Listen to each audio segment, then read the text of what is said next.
നമസ്കാരം. നാരായണ ഗുരുവിൻ്റെ ആത്മദർശനം പ്രായോഗിക ജീവിതത്തിൽ. ഗുരു നിത്യ ചൈതന്യയതി. ശ്ലോകം 49. അഖിലരുമാത്മസുഖത്തിനായി പ്രയത്നം സകലവുമിങ്ങു സദാപി ചെയ്തിടുന്നു. ജഗതിയിലും മതം ഏകമെന്ന് ചിന്തിച്ച് അഘമണയാതകതാരമർത്തിടേണം. ഊണുമേശ വൃത്തിയാക്കാൻ തുടങ്ങിയപ്പോൾ ഒരു സൂചിമുനിയുടെ വലിപ്പം വരുന്ന 4-5 പൊടികൾ മേശമേൽ പറ്റിയിരിക്കുന്നു. നല്ല നീലച്ചായമിട്ട മേശയാണ്. അതിൽ വെള്ളപ്പൊട്ട് എവിടെ നിന്ന് പറ്റി?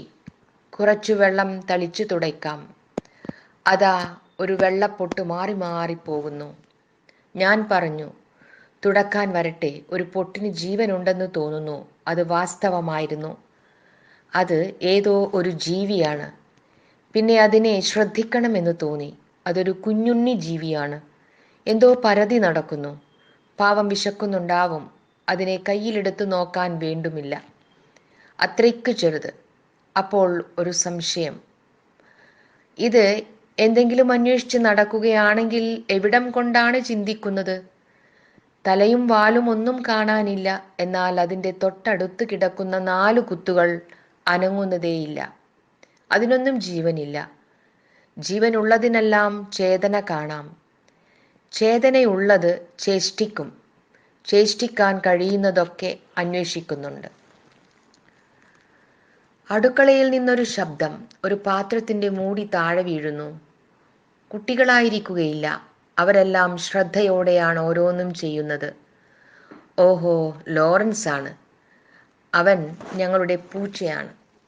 ലോറൻസ് എന്ന് വെറുതെ വിളിക്കുകയാണ്. പാല്, റൊട്ടി, തേങ്ങ ഇതെല്ലാം എവിടെ ഇരിക്കുന്നു എന്ന് അവന് നല്ല നിശ്ചയമാണ്.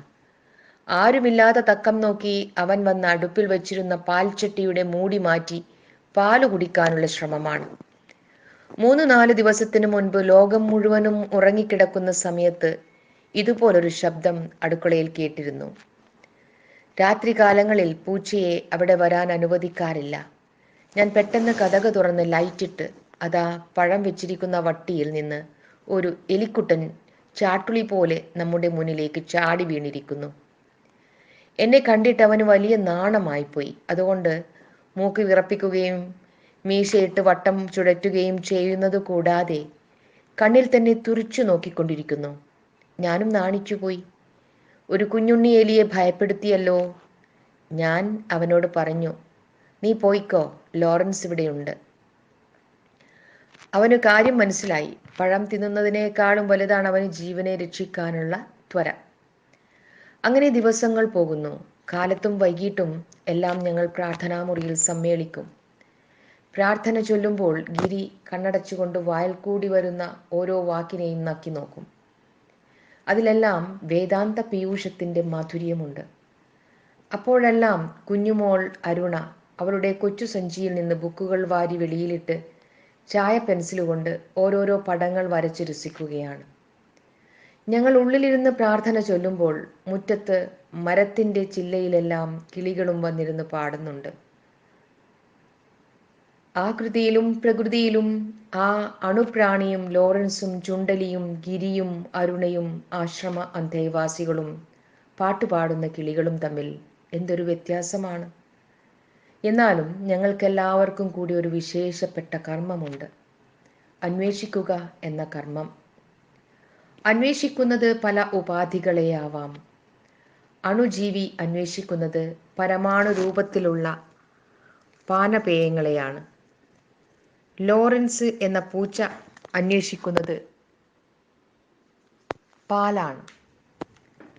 എലിക്കുട്ടൻ അന്വേഷിക്കുന്നത് പഴമാണ്. ഗിരി അന്വേഷിക്കുന്നത് വാക്കിൻ്റെ പൊരുളിലിരിക്കുന്ന മാധുര്യത്തെയാണ്. അരുണക്കുഞ്ഞിനെ സന്തോഷിപ്പിക്കുന്നത് അവളുടെ ഉള്ളിൽ നിന്നും തനിയെ പുറത്തേക്ക് ഒഴുകി വരുന്ന സർഗവൈഭവമാണ്. പ്രാർത്ഥനക്കാരെ സന്തോഷിപ്പിക്കുന്നത് സ്ഥൂല ശരീരങ്ങളിൽ നിന്നും ഉയർന്നു വരുന്ന പ്രാർത്ഥനയെ സ്വീകരിക്കുവാൻ പോരുന്ന ഒരു അദൃശ്യ സത്യം ഉണ്ടെന്നുള്ള വിശ്വാസമാണ്. കിളികളെ സന്തോഷിപ്പിക്കുന്നത് അവരുടെ സ്വരലയമാണ്.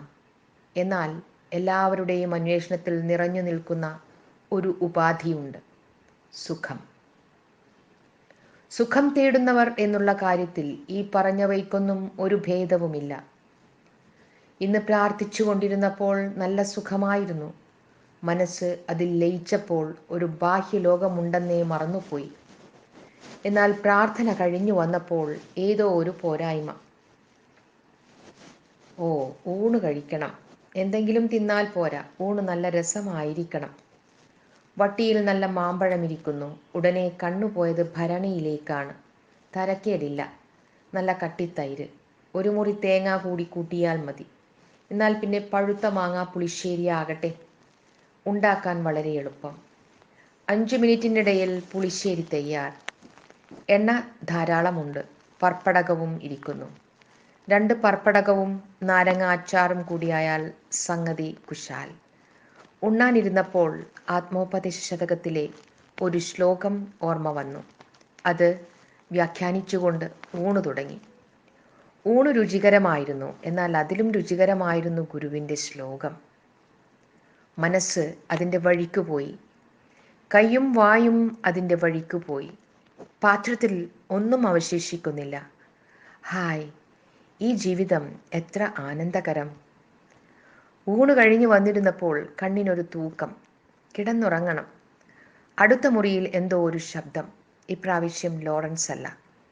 ഇന്നലെ കൊണ്ടുവന്ന യന്ത്രം വിനോദ് പ്രവർത്തിപ്പിക്കുകയാണ്. ഉറക്കവും തളർച്ചയുമെല്ലാം എവിടെയോ പോയി. ഇനിയും കുറേ സമയത്തേക്ക് യന്ത്രത്തോട് സല്ലപിക്കാം. എന്നാൽ ഒരു ഈച്ച പിന്നെയും പിന്നെയും മൂക്കിൻ്റെ അറ്റത്ത് വന്നിരിക്കുന്നു. എത്ര ഓടിച്ചിട്ടും പോകുന്നില്ല. പോ ഈച്ചേ, ഞാൻ ഉറച്ചു പറഞ്ഞു. എൻ്റെ അക്ഷമ കണ്ടിട്ട് ഈച്ച പൊട്ടിച്ചിരിച്ചു. അത് പറഞ്ഞു, ഉറക്കത്തിൽ സുഖമായിരുന്നില്ലേ? പിന്നെ എന്തിനാണ് ഉണർന്നത്? ചായ കുടിച്ചപ്പോൾ നല്ല സന്തോഷമായിരുന്നില്ലേ? പിന്നെ എന്തിനാണത് നിർത്തിയത്? പ്രാർത്ഥിച്ചുകൊണ്ട് തന്നെ ഇരുന്നു കൂടായിരുന്നോ? പിന്നെ എന്തിനാണ് അതിൽ നിന്ന് വിരമിച്ചത്? കിളി ശബ്ദം കേട്ടപ്പോൾ അത് ആസ്വാദ്യമായിരുന്നില്ലേ? പിന്നെ എന്തിന് കറിവെക്കാൻ പോയി?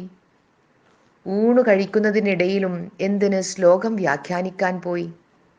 ഇത് വെറും ഒരു ഈച്ചയല്ല, തത്വജ്ഞാനി ഈച്ചയാണ്. ഈച്ച പതുക്കെ പറയുന്നു,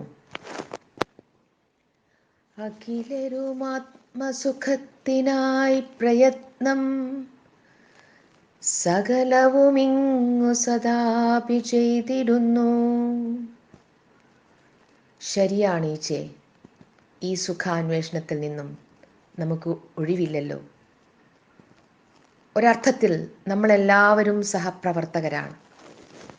ലോകത്തെ ആനന്ദത്തിൽ ആറാടിക്കുന്നതിനായി ദൈവത്തിനൊരു വലിയ പരിപാടിയുണ്ട്.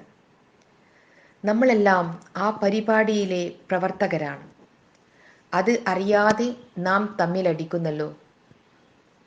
മുറിവില്ലാത്ത നമ്മുടെ ആനന്ദാന്വേഷണം. നമ്മുടെ ഇടയിൽ മാത്സര്യം ഉണ്ടാക്കരുത്, വൈരാഗ്യം ഉണ്ടാക്കരുത്.